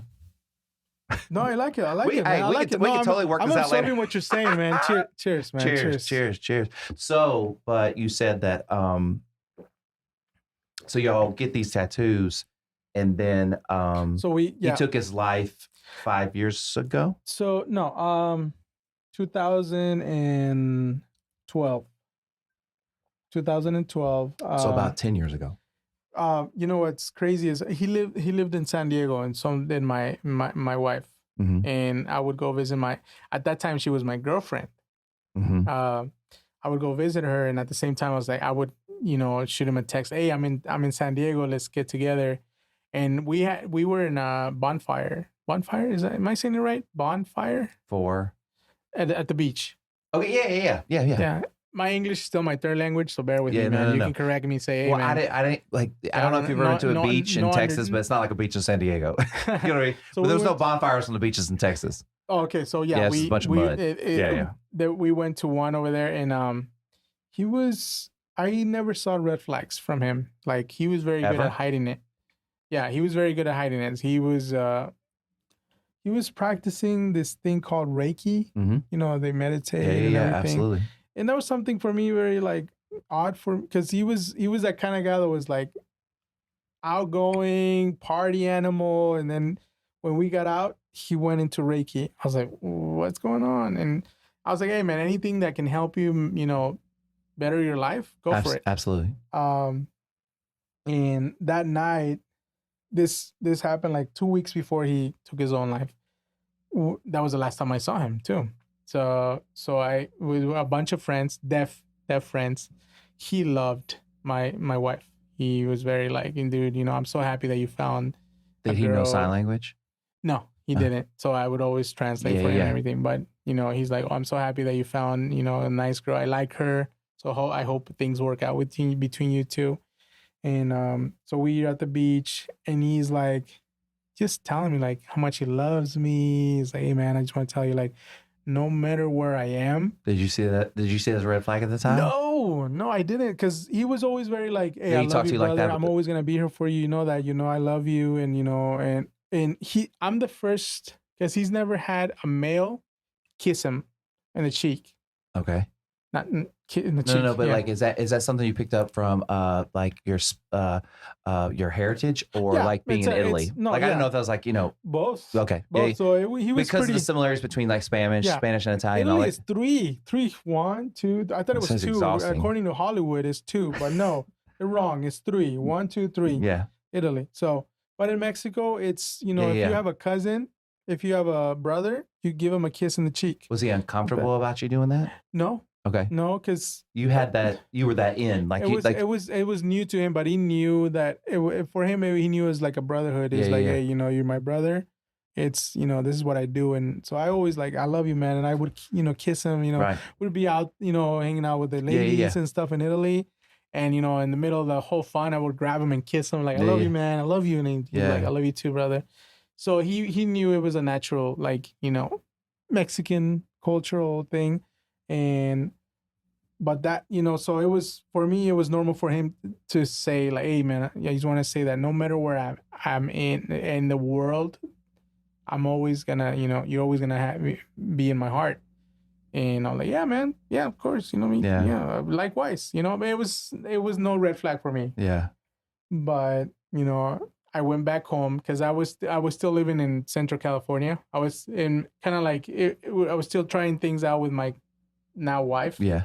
So I was like, she was telling me, move to San Diego, you can move with me, we can, live together if you want, like kind of like, I don't know, I was kind of like a little bit scared, I guess, but I was thinking about it still. So I was still in the valley. So it was a 6-hour drive. Right. Excuse me. And I mean, I went back to the valley. 2 weeks later, his sister calls me. I don't get a phone call from sister. It's not normal to get a phone call from sister. So I was like, I see Alex's, because I had her number just I had added, but I mean, we didn't. I see her number, and I remember it was a morning. I was having breakfast with my all my siblings. It was my sister and my 2 brothers, and phone rings. And we were laughing about something. I remember we were all laughing about something. It was something funny because we're all like having a good time. Where I see the phone, and then I see that it was Claudia, his sister, and I just knew something. It's like, all right, she's calling me. This is something that happened. But the first thing that crossed my mind, I was hoping for, was that it was a car accident. Sure, yeah. Not a suicide. Yeah. And that was the last thing. I was like, please just let it be a car accident, or he tripped on something, fell down the building or something. My mind, I already knew that he was gone. So I answered the phone, and sure enough, Claudia was like, Omar, it's Claudia. Was like, what is it? I was just like, get to the point. I might have sounded rude at the moment, but it was kind of like, I kind of knew, and she's like, I'm so sorry, but Alex took his life. I don't remember anything after that. Oh, sure. Don't remember. I can tell you what my dad told me. My dad was home too. What my brothers told me I lost my, I started saying, you're so fucking stupid. Why did you do it? I was yelling, I was screaming. My dad had to hold me down. My brothers had to hold me down, because I was just punching the wall. I was crying, uncontrollably and stuff. So they were just holding me down, you know, like I don't remember none of that. I don't. I remember driving to San Diego. I remember just driving. I remember calling my wife. It's like, hey, I'm driving to San Diego. Alex killed himself. I remember that. You know, I got to Alex's apartment. He lived with his mom. You know, because mom was like, hey, stay with me. You know. And I remember going into the apartment and there was the whole family, you know, and his mom was like, he's so stupid. So the same thing. I'm like, yes, he's so fucking stupid. Why? And I was apologizing for him, you know, to her. I was like, I'm so sorry. It's like, it's not your fault. Don't blame yourself. Don't, you know. And I told, can I go into his body was already taken away. You know, the authorities came in and, you know, they took him. But I told her I need to go to his bedroom. And she didn't let anybody go. Like, she had put something on the doorway, closed it, I guess because he didn't want anybody to go into the bedroom. And she's like, you want to go into his bedroom? I was like, yes. And I went into his bedroom and I stayed there for like an hour or so by myself, lights off. Like, the only lights were like the window lights that were outside coming in. And I was laying down in his bed. I needed to do that. I don't know. I know you might want to call it like weird, but yeah. I lay down and I was I think people mourn in different ways. You know what I mean? Yeah. I mean, I was just trying to figure it out and I was looking for a note. Was there a note that he left? You know what? And I was just, you know, like talking to him, I guess, like, why? Yeah. Why, man? Like, hoping that he would like respond and I would hear him like spiritually or something. Like, he would talk to me spiritually but, you know, I was just kind of trying to figure out why, you know, why didn't you tell me that you were thinking about that? You know, you could have told me. I would have told you, like, you're fucking stupid, man. Like, I need you. We all need you, man. Like, if you do this, it's going to mess up a lot of your people that love you. Like, it's going to mess up their life. You know? And it did. I loaded like 60 pounds on me after him. Like, I was close to 300 pounds. Wow. Yeah, at one time, you know, because I was just so depressed. You know, I couldn't, you know, it took me a long time to accept that he was, you know, that he did what he did. But at one point, I learned that, you know, I knew why he did it, because he had witnessed in Iraq. He had witnessed. He did raids, you know, like military does. Mm-hmm. And he witnessed a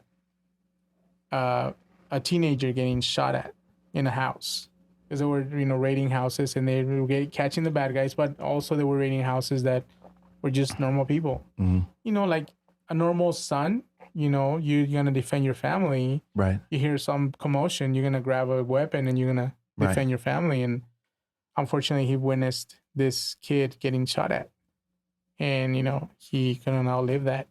I'm assuming that's the reason why he couldn't, because I remember that night I was not in that mission with him, but he came back from that mission into the base in Iraq, Kirkuk, and he talked to me and he told me about, like, and you could tell in his eyes, like, something that. Did he not tell you about any other mission? That he never kind of really talk about anything else? No?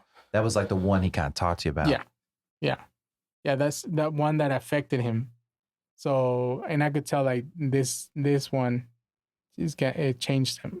This is the one that changed him. And I think that's the one that I feel like he woke up in the morning thinking about that kid. He lay down in bed trying to go to sleep, but could not because he was thinking about that and he's feeling guilty about it. And he ended up doing what he did. But so you brought up a question that I already had, which was, and you don't have to answer if you don't want to, why do you think he didn't confide in you?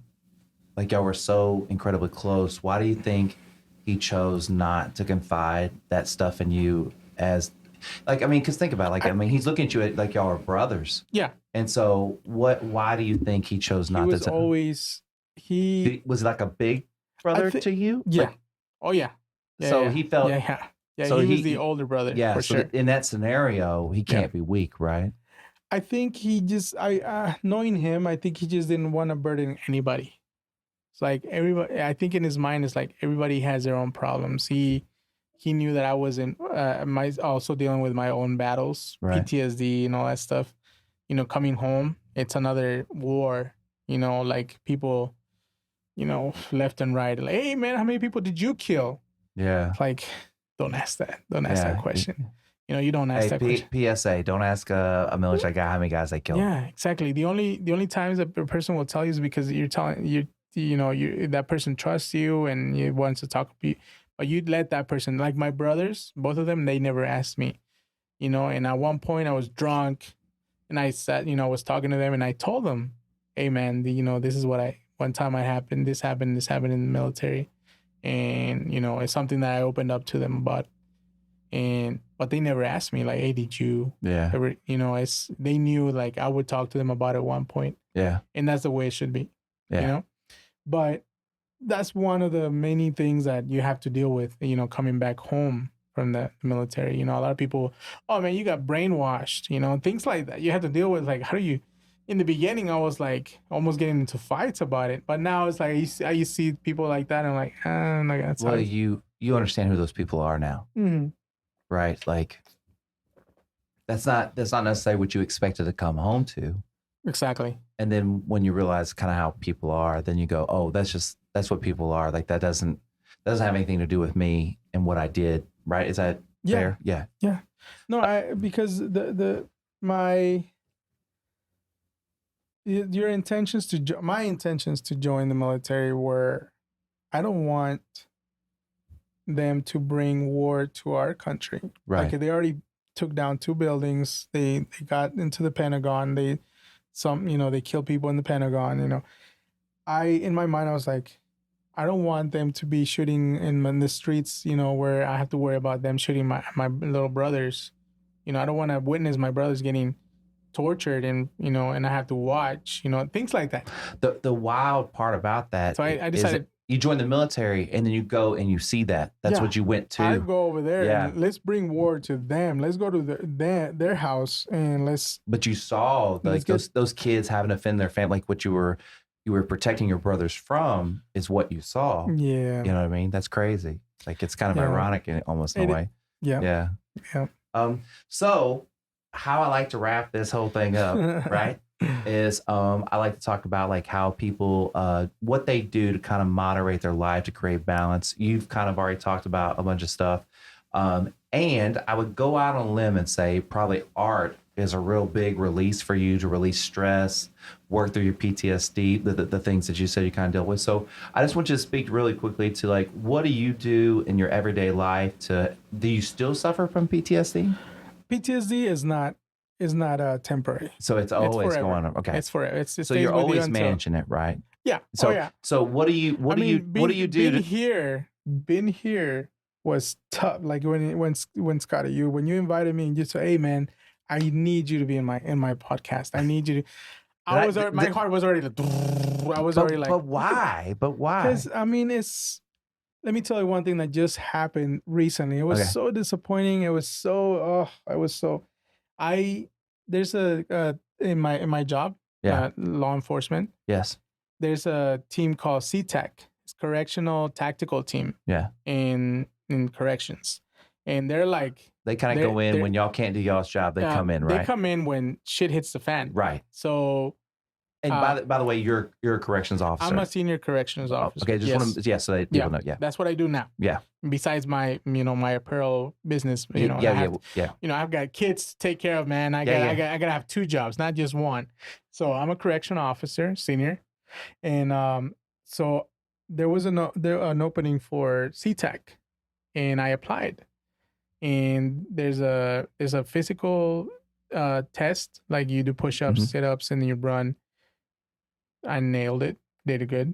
And then there's a thing called combat fitness, and that one's tough. I did really good. I almost hit 100% on. I mean, you only have to do like 80% to you hit almost 100. Nice. I almost did 100. I did really good on it. I know a lot of CTAC guys that were like, "Hey man, like we want you in the team. We're excited." And if you pass that test and you pass the combat fitness, you're in. Because and the third thing is you go to board. You go to an interview. Okay.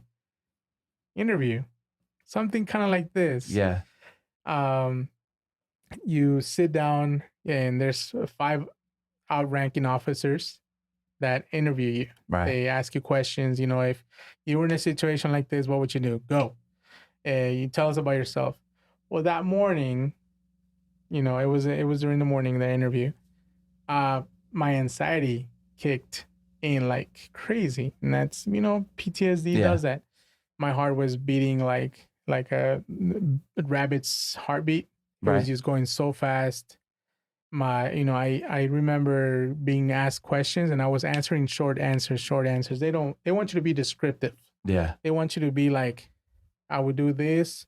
Like how I'm talking to you right now. Right. So, but I was just answering quick. And that, 3 out of 5 then failed me. 2 voted yes, and 3 said no. He was too nervous, blah, blah, blah. And I was like, man, it really was disappointing because like you can put me in a unit with 50 inmates and that's what I do every day. I don't care. I can talk to them. And like, if I got something to tell them, if they're not following what they're supposed to, I can tell them straight up, hey, this is what's going on. You better like straighten up, you know. I got no problem. But during the interview, I was nervous. I was just like, I couldn't concentrate. I got failed for it. So I feel like in a way PTSD can be a burden, you know, but can I do the job? Absolutely. I can do it very good. But so when that happened, that I failed that and everything, a week later, Michael, Omar, and I go to the bar and I meet this guy named Scotty, you know, great guy. Thank you. And, you know, the vibe immediately, Michael spoke highly of you, by the way. So Michael, I know him very well. Yeah. So I trust what he says. Like if he tells me this guy, it's great, man. You know, you should really like be friends with this guy. And he's great. So he spoke highly of you. And when I met you, I was like, sure enough, Michael was like, hey, is he good? He's like, dude, he's great. You know, I love it. You know, he's very tuned in conversation, even though he doesn't understand some of the sign language that's going on, but he's very engaged. And Omar loved you too, by the way. Oh, nice. But then you asked that question, hey man, I'm in the podcast. I want you to be in it. And I'm like, what podcast? And you told me what it was. I was like, oh, man, I started like I was freaking out, man. I was freaking out, because I don't know. It's because I know obviously this is, people are watching. A lot of people are watching. It's not a lot, but I mean, maybe one day it'll be a lot. It's not a lot right now. You're good right now. But you'll be surprised. You're totally good right now. You're good right now. Yeah. So but I mean, it's just been look, I'm not gonna say that before your tactical interview you should have had shots of tequila, but maybe it helped. I don't know. Like maybe it helped. I'm kidding. Like Yeah. Next time I go to board, because the C-tags, even the chain of command is like, hey, you better come back. We saw your scores before shots of tequila are the solution. And I'm thinking, all right, I'm gonna go to the board a little bit tipsy. It's all it's all good. So other than shots of tequila, what do you do to like kind of like deal with it? Yeah, to just compress and relax and like make sure that you're good for your family and everybody. So I mean, one, seek counseling. I guess counseling, but it helps. It helps. You have a therapist? Yeah. Okay. Yeah, great. It helps. Great. Somebody absolutely. I can talk to. Listen. It helps. But I think my strongest weapons to deal with it, it's my family. Yeah. My family is. I'm lucky that I have a very supportive family. My wife, my parents, my siblings, having my kids around like that, it's keeps me occupied, I guess. Oh yeah. And I got good people I work with as well, and I work, and some of them are veterans, and they deal with shout out to Team 3. Team 3. Travis County, my team. Love you guys. They you gotta have that. You gotta have that for that. That job is tough. It is. And having people in that team, like they know My girlfriend did something similar, right? Mhm. And she tells me stories, and I'm just like, oh man, I can't handle that stuff. So I know kind of sort of probably what you kind of see and stuff like Oh, yeah. that. And it's just a tough job, right? Oh yeah, absolutely. And I mean, it is a It's tough relative job. though, I Yeah. guess. You know what I mean? You were in the military, so it's also Yeah. relative, right? But it takes someone like you Yeah. that has seen a lot to be calm in situations where it needs to be calm, right? Well, that job is definitely not for everybody because you can tell the officers or cadets that they go into the job and 2 weeks later there's enough for they can't take it. Yeah, You know, and people will ask me like, hey man, how do you deal with being with inmates on a daily basis? I'm like, don't you feel scared? And I'm like, scared? Never. Annoyed all the time. Yeah. It's I guess it goes back to like God has a plan. Yeah. That's what you were made for. Yeah, You were built for that. I think I go into the unit. I deal with inmates that are screaming and like, hey, I'm complete. I'm mad about this, blah blah blah. And I'm like, man, like, look, is this out of the realm of possibility? Like, tell me if this may be true or not. Okay. Mhm. The majority of your life at home is lived silently because everyone around you is deaf, right? Not necessarily, no. Well, I guess what I was okay, fair enough. But like in the way you grew up and all that kind of stuff, it's almost like you miss out on a bunch of noise. Like, and so then you get there and you have more tolerance for those people because that's not something you experience a lot. Not a lot, but in the same way in your personal life. Would that be fair? Yeah. Well, but I mean, that's what God built you. But God built you for that. My point of view is, I had, growing up, I had siblings. Yeah. We're all hearing. Yeah. We're all loud. Yeah. So there was really never parents silence. are lucky. They're very lucky. Yeah. And then now we're having kids. They're loud. Yeah. My kids are loud. Now your wife's my lucky. girls. What? Now your wife's wife's lucky. loud when she's mad. Oh, really? If one of the kids are not listening, and she'll like, hey, she'll like raise her voice and the kids were like, oh, mom's mad. She's upset. And they gotta do what they gotta do. She's a Mexican mom, so it's. So, anyways, we digress.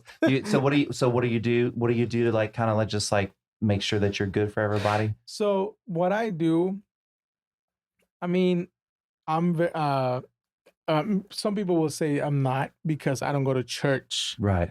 But I'm very I'm always. Every morning I come from work. I come from work, come home from work, and I say, God, thank you for another day. Yeah. I'm alive. I made it. Thank you.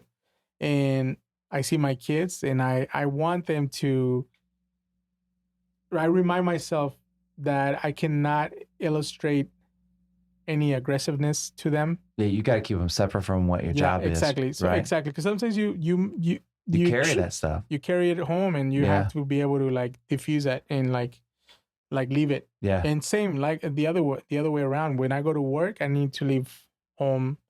Right.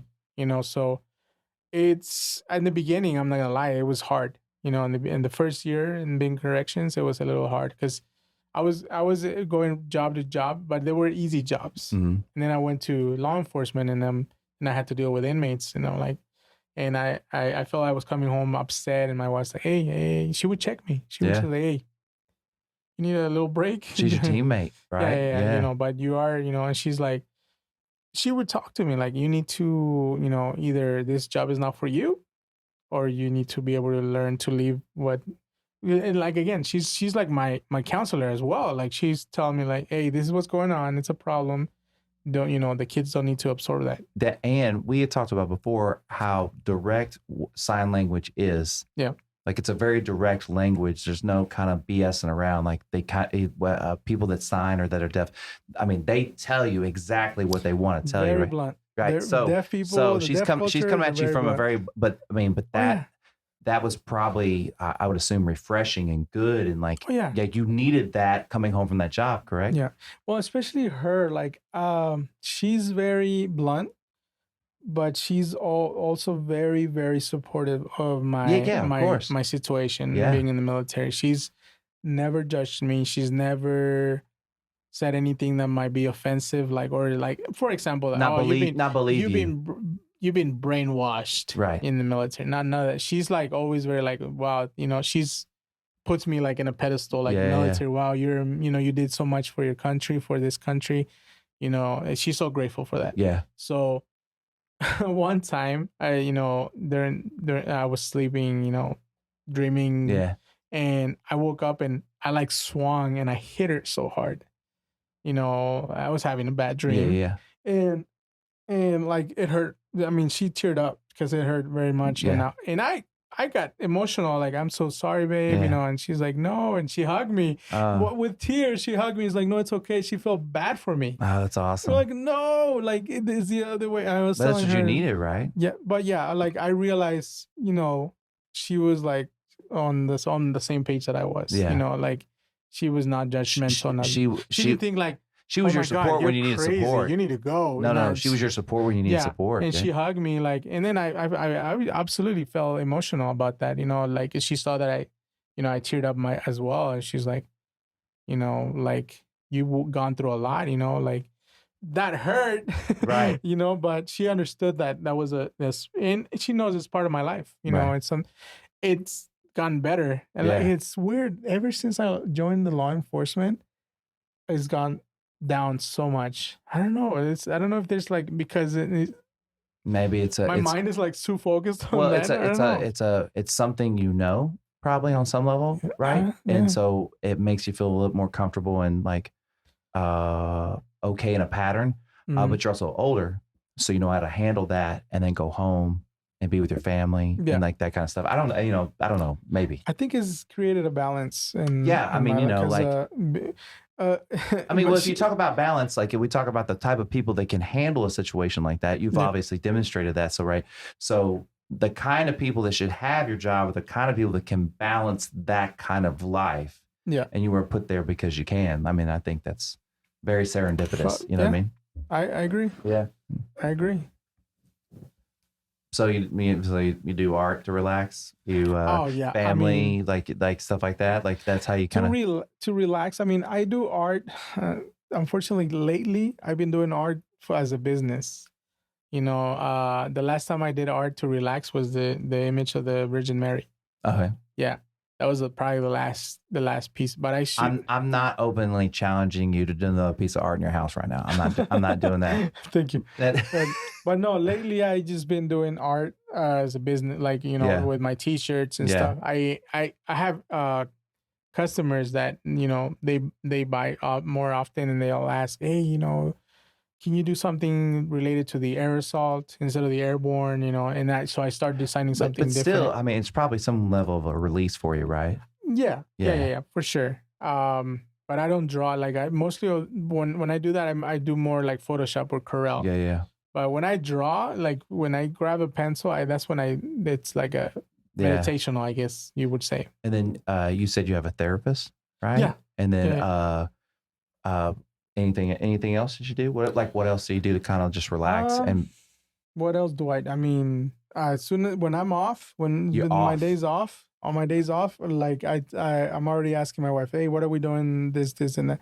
And by the way, I appreciate you taking a day off to do this. Yeah, well, you already, I guess you got to using one of your days off to do this. I really appreciate that. I'm off today. So yeah. No, I really remember appreciate you saying like, hey, don't take. Yeah, I was like, hey, don't like take one of your days off. Like we can figure something else out. But like, I really appreciate that, by the way. So, anyways. Oh no, yeah, of course. Yeah. No. But you make the best of your days off. You maximize your days off. Yeah. And you have to, right? Yes. I try to do a lot, especially with the kids. Like I always tell my wife, like, let's do something. And my wife's always like, hey, we need to do things that the kids are involved. Like I don't want the kids to be home all the time. Like we need to go out and do stuff. It's important. So yeah, for sure. So we always feel like, let's go to Lady Bird. Let's outdoor. Let's go out there, absolutely. And with the kids. So I mean, and that helps so much. Like just being out with the kids, it's for me, it's very relieving. Like I think it's important for them to be, and I know they're gonna grow up to be teenagers, and I want them to have memories. I don't want them to think, oh man, we were home all the time. We didn't go out a lot. Yeah. So I want them to do a lot. And you want them to have memories with you. Exactly. You know what I mean? Yeah. That's important too, So what's scarier? Yep. Jumping out of something or doing this podcast?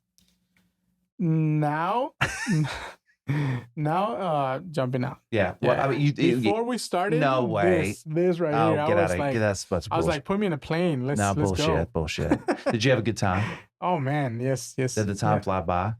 Yeah. How long has it been? It's been 30 minutes? we've been chit chat for about 2 hours now. Really? Yeah, is it feeling a lot faster than that?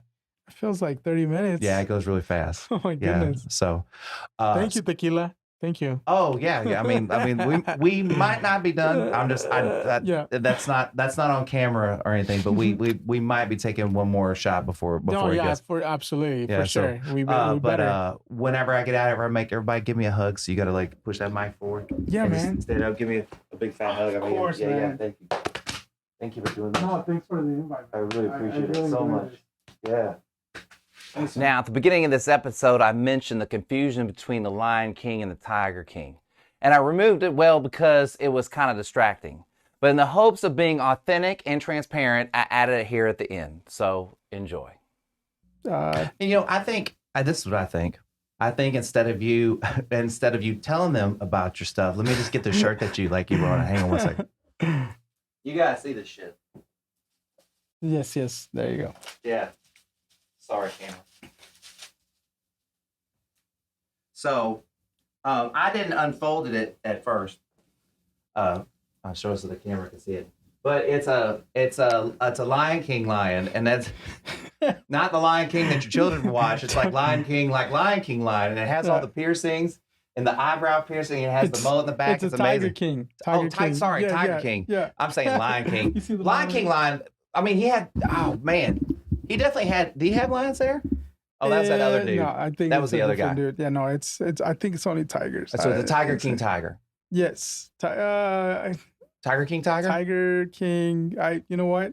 I just know that my buddies were like, "Hey, man, you gotta make something out of that show." And I know you have sense of humor, man. So it's so awesome.